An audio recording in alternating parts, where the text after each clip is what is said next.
La ceremonia se inició en el encendido de las veladoras. Don Lucio veía las llamas y, de acuerdo con su altura y coloración, lanzaba expresiones de contento o preocupación.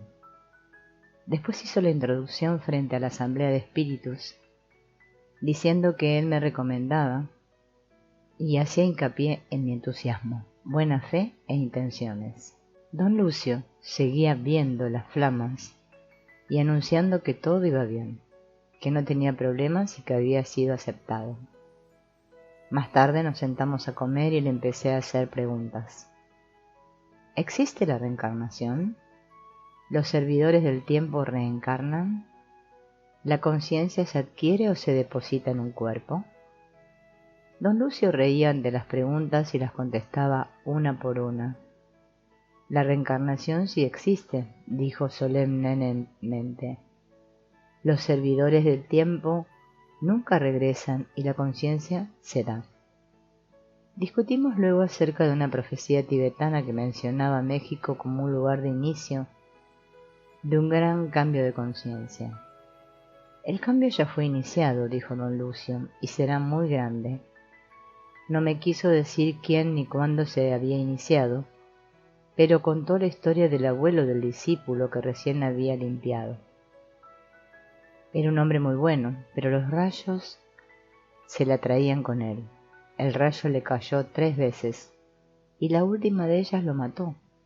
Se convirtió en sirviente, pues estos siempre se van con los rayos.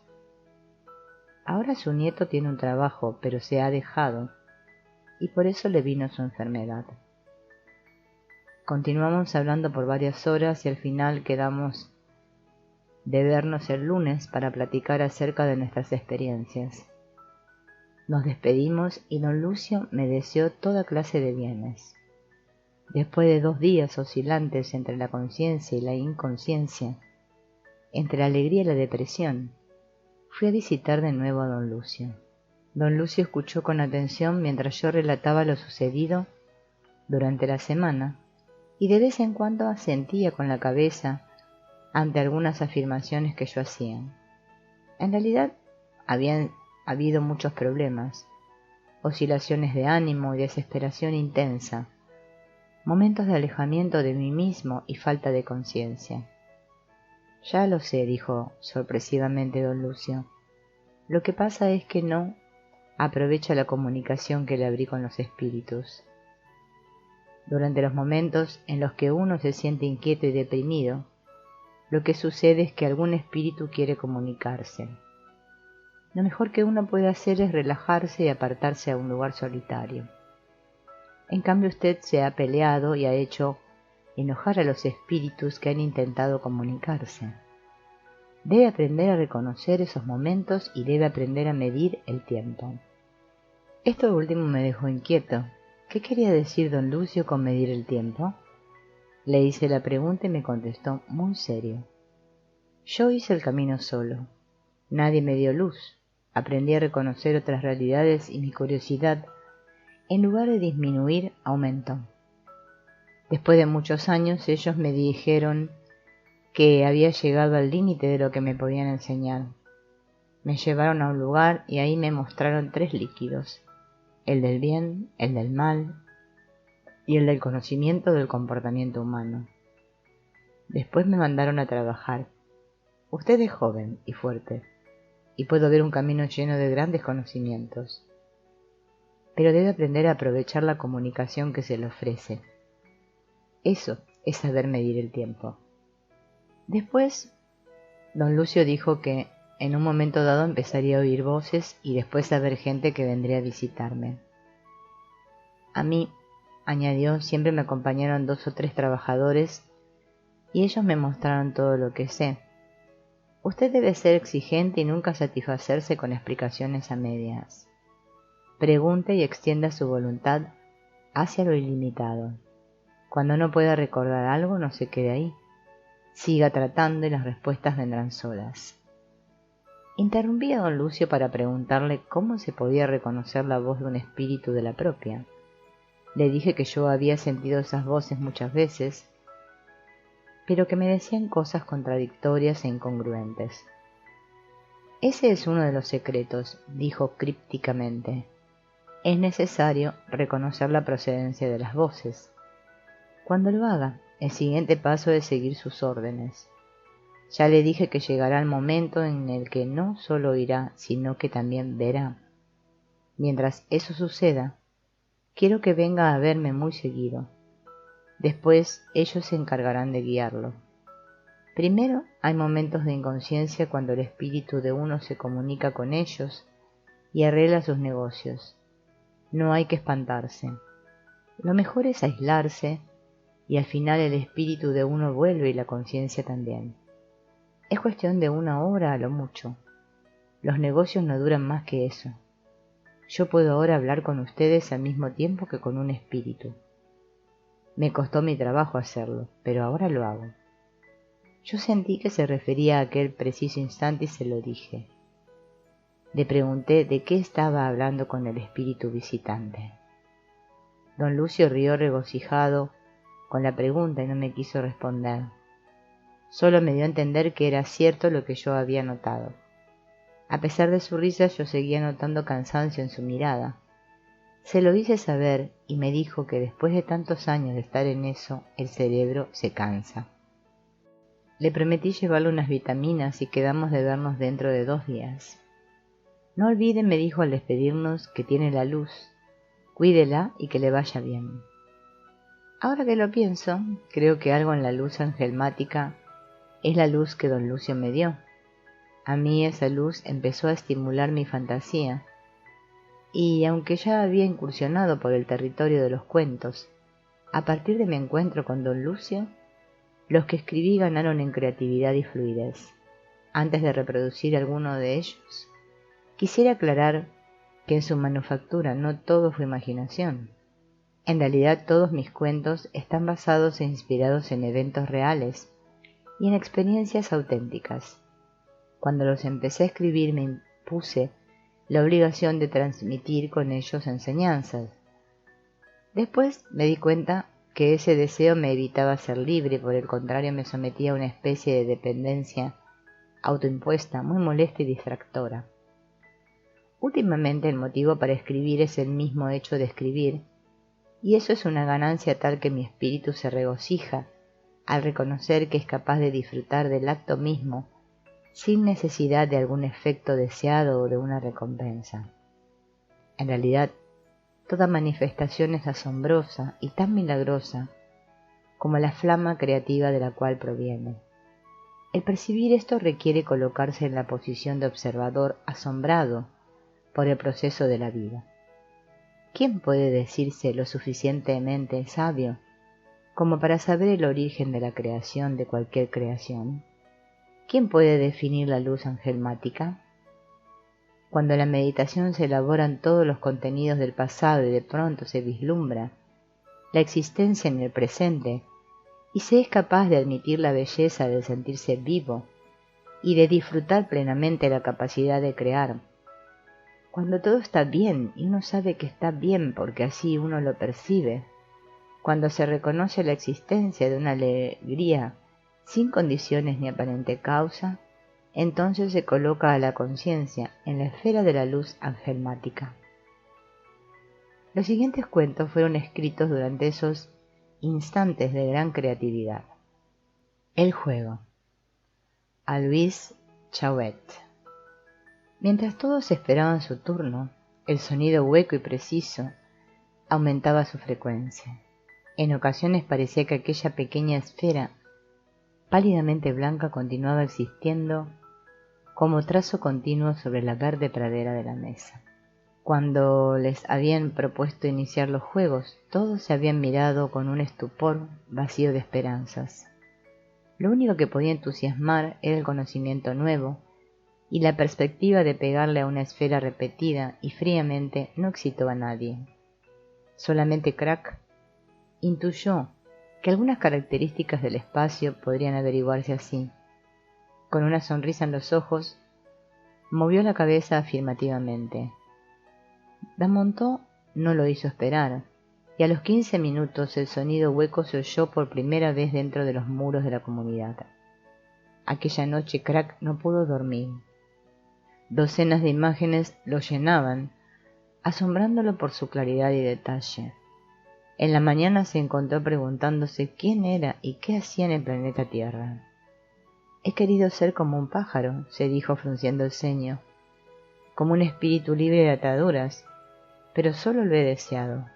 Sufrí las tentaciones de aceptar al hombre, pero decidí, triunfal y soberbiamente, apartarme de todo contacto con aquella materialidad que siempre ofuscó mis sentidos. Ahora tengo más experiencia. Sé que se requiere paciencia y que he aprendido a entenderla. Paciencia es sabiduría, de reconocimiento de niveles. Paciencia es saber qué es lo que va primero y qué es lo que va después. Recuerdo que mi deseo de volar, consulté con don Lucio. No lo llamé, ni tampoco fui a verlo, se entiende. Simplemente le hice varias preguntas. Don Lucrecio. Al principio nadie contestó a mi llamado, pero poco a poco fui sintiendo un cosquilleo característico seguido de un zumbido auditivo. Supe que alguien estaba tratando de contestarme y que lo único que necesitaba era mayor fuerza e intención en el llamado. ¡Don Lucrecio! Por fin detecté la contestación. No me gustó mucho el tono, pues me hizo sentir que había interrumpido algo importante. ¡Don Lucrecio! ¿Qué carajos quieres? Deseo volar. Pues vuela. Gracias, don Lucrecio. Esa fue toda la conversación, y a partir de ese día lo intenté de verdad. Aquí me enfrenté con el problema de cómo lograrlo. Lo consulté con algunos amigos, y creyendo que un especialista me daría más razones, le conté a uno de ellos mi problema. A las 2 semanas me mandaron aquí. Confieso que los primeros días encontré oídos comprensivos.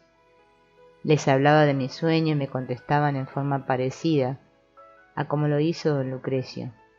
Sin embargo, pronto supe que había sido un ingenuo. En este lugar nadie tenía un proyecto serio acerca de volar. En este lugar todos estamos locos. Don Lucrecio, ¿qué? ¿Qué hago en este planeta? Te trajimos aquí. ¿Quién es? ¿El Uno? ¿El Uno? Eso sí me alarmó. No entiendo lo que quiere decir. Claro que sucedió lo que debía suceder. La voz cayó y yo me encontré con la incógnita y la pregunta de siempre. ¿Existe o es una falla de intención? Ya sé que nadie me entenderá, que nadie lo ha entendido nunca. Paréceme que el hombre vive solo medianamente acompañado. Por supuesto, algunos pueden disfrutar la medianía y considerarse iguales a los que también la usurpan. Pero no, yo no. Sin embargo, trataré de ser claro, y para ello lo mejor es describir lo que se ve. De pronto me di cuenta de que este lugar no era un instituto de levitación ni mucho menos, sino lo que comúnmente se llama una casa de locos. He sufrido mucho en ella, sobre todo por la absoluta falta de seriedad que me rodea. Solo en mis sueños y fantasías he logrado saber lo que podría hacer si estuviera libre.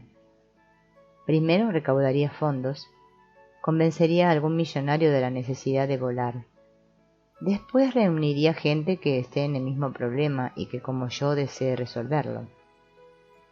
Por supuesto también haría viajes a tribus perdidas, ingeriría brebajes apropiados y aceptaría enseñanzas chamánicas. Todo eso haría si estuviese libre. Un día le pregunté de nuevo a don Lucrecio. «Don Lucrecio, otra vez tú.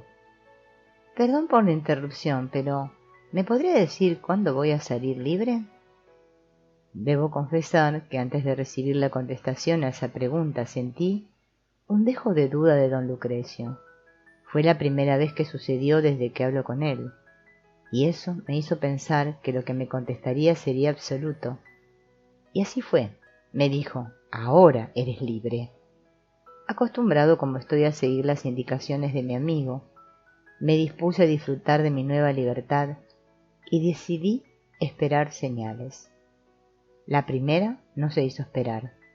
Enviaron aquí a un cosmonauta ruso que se decía experto en vida venusina. Platiqué con él durante horas y horas, pero nunca me atreví a lanzarle la pregunta directa. Posiblemente mis anteriores experiencias me bloquearon al entendimiento, o quizá no era adecuado el momento. El caso es que a pesar de mi omisión aprendí mucho acerca del espacio.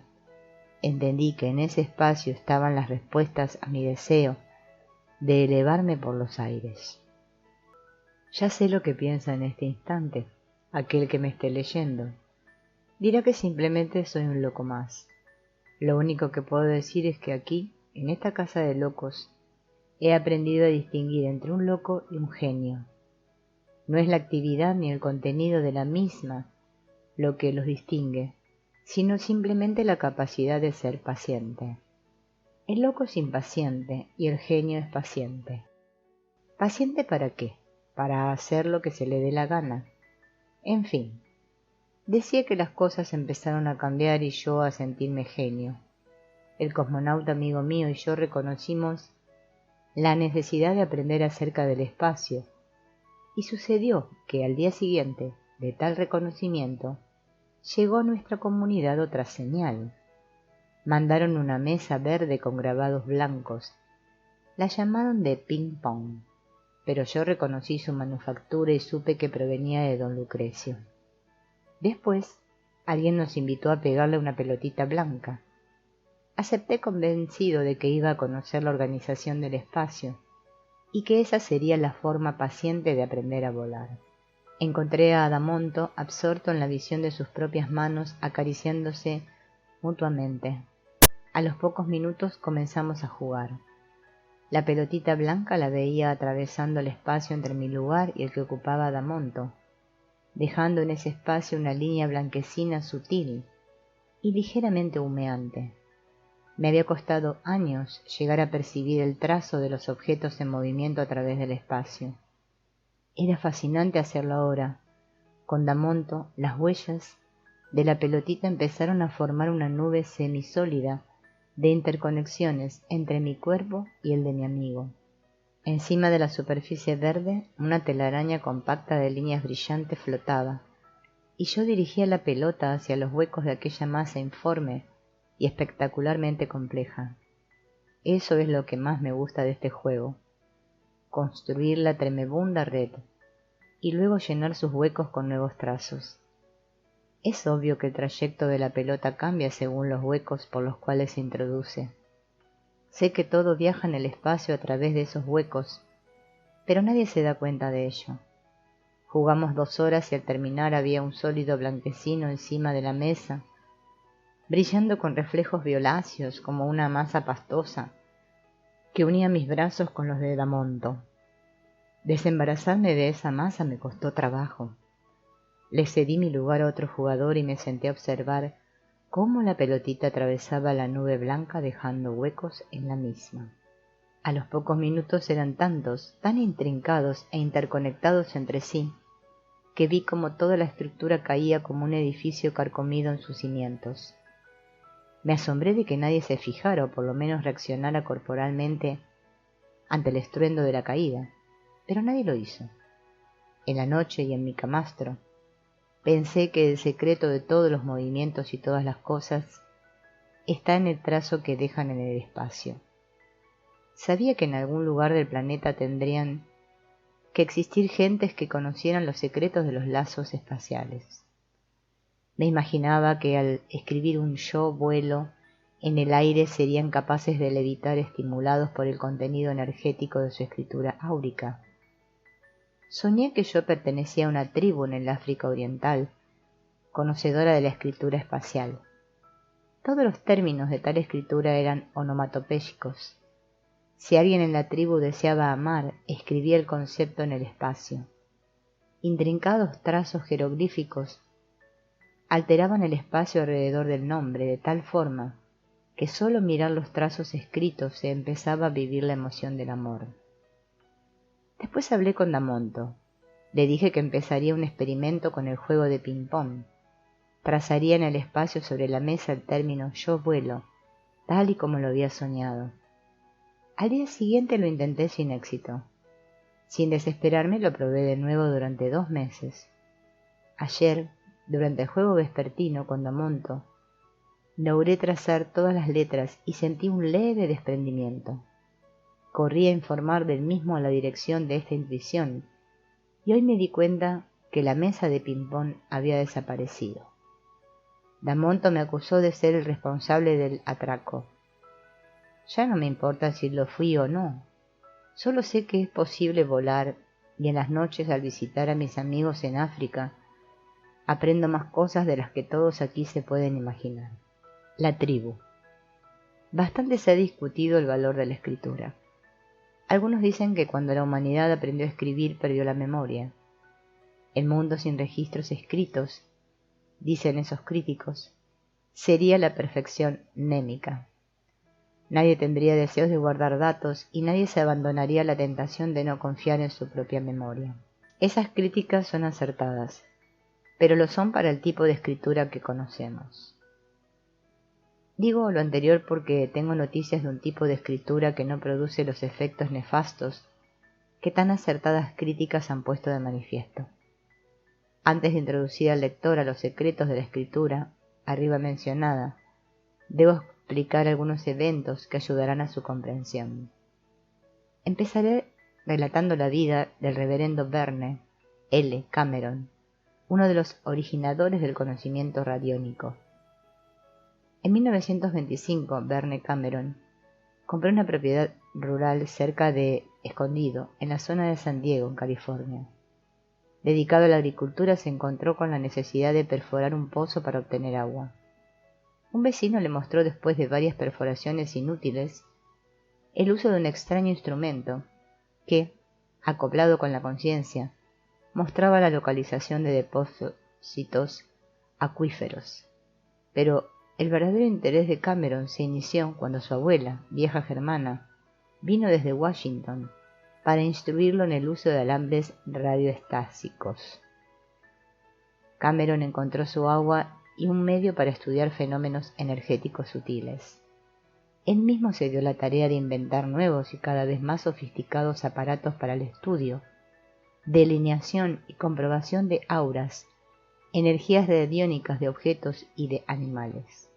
Las conclusiones que alcanzaron Cameron y sus discípulos son que cada forma material proviene y da lugar a una matriz energética en el espacio, que el pensamiento también da lugar a matrices energéticas, lo mismo que cualquier trazo inscrito en una superficie bidimensional.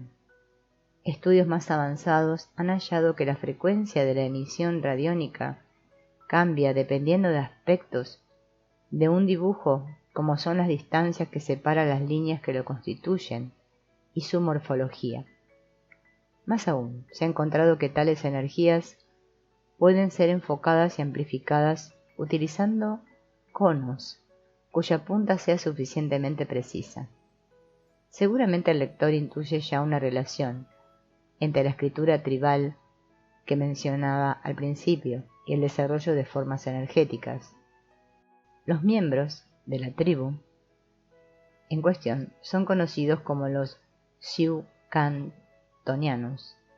Han vivido durante más de 3 milenios en una isla desconocida del Pacífico y veneran a Xiuhcan-Tatlin, el genio que descubrió la escritura energética dactilar, como la llamaba J. Constantin. Xiuhcan-Tatlin vivió en la época más pacífica y abundante que recuerde cualquier Xiuh-Cantoniano. Vivió con 3 mujeres en una choza alejada del pueblo Sasitoni, y en un ambiente de descanso tuvo tiempo suficiente para investigar.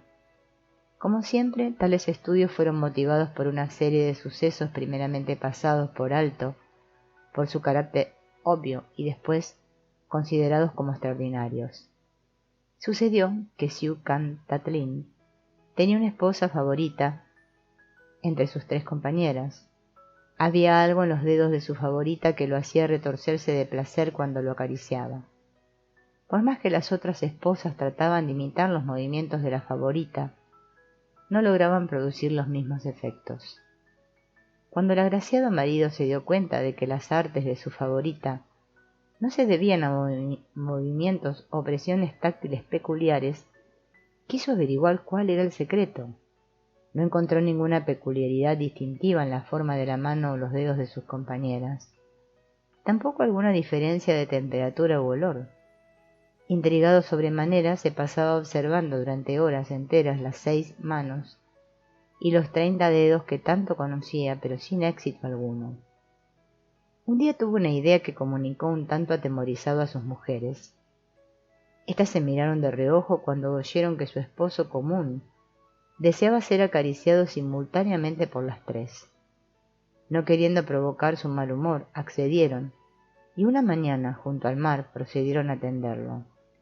Siu Kan Tatlin observó atentamente toda la operación, notando que su favorita apoyaba ligeramente las puntas de sus dedos en su piel, mientras que sus otras compañeras no hacían lo mismo.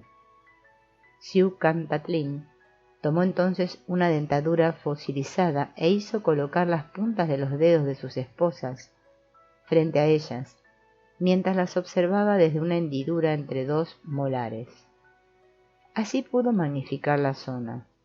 Era clara la diferencia. Los dedos de su favorita tenían huellas dactilares fundamentalmente diferentes, espirales en todas direcciones y tamaños, cruces y estrellas de todas dimensiones formaban un intrincado dibujo. En ese momento se inició la escritura energética dactilar. Siu Kan Tatlin se volvió un experto en reproducir en la arena de la playa diseños dactilares y en detectar sus efectos. Descubrió que ciertas formas repelían o atraían a otras. Más aún, colocando diseños dactilares en contacto con su propio cuerpo, detectó diferentes sensaciones. Después desarrolló las mismas sensaciones, pero activadas al ver y no al tocar los diseños.